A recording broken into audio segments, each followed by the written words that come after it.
We've got it all here.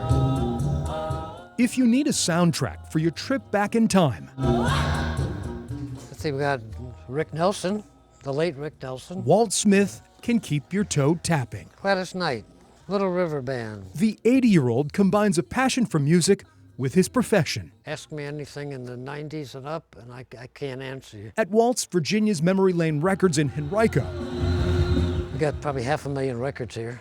you'll find just about every genre. I mean, I grew up with Chuck Berry, Fats Domino, Little Richard. Mr. Smith's specialty?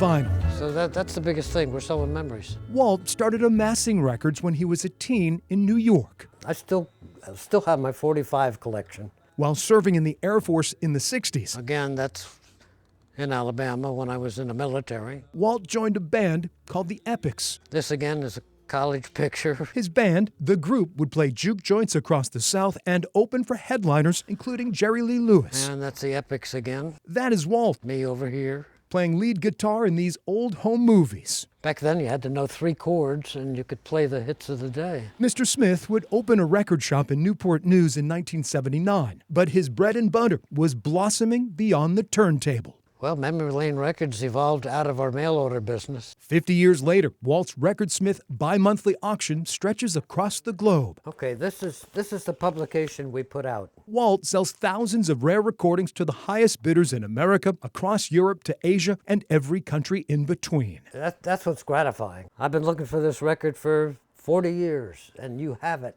You know, that type of thing. Walt says early jazz recordings are a universal language. Everything's for sale. Everything's got a price. Customers spend from a few bucks to serious dough. We've sold some jazz records for $3,000 to $5,000 each. To Walt, digital recordings can't hold a needle to vinyl. Got so much more warmth and depth than a CD does, or an MP3. For Walt, the pull of nostalgia always sounds better with music. Records in the past triggered memories. You can remember what you were doing when you heard a song at the prom or on the first date.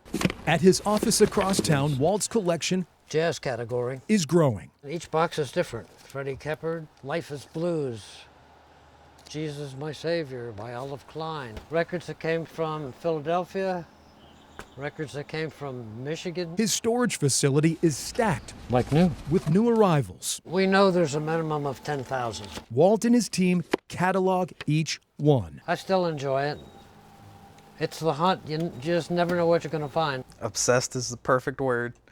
7 days a week since I can remember. Matthew Smith can't recall a time when he wasn't loading inventory for his father's business.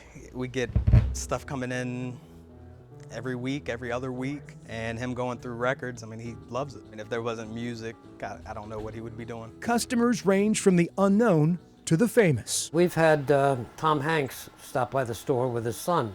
You treat me wrong, come and love your daddy all night long. Walt is a very caring and very knowledgeable person. Employee Cole Riendo calls his boss a walking encyclopedia. Well, that's a hard question. What doesn't he know about music? That is the question. That's the question you should be asking. This is Walt at Recordsmith. This song-loving senior isn't slowing down. Were you going to bring the records to us, or would you want us to come get them? He still clocks about 50 hours a week. And you have roughly 2,000? Each day, searching to add to his volumes of vinyl. I would say 1 million plus. With retirement not on his playlist, Walt is like a jukebox on replay. We started before computers. Why unplug from something you love so much? I look forward to going to work. For Walt Smith, his beat goes on. Lord's been blessing me.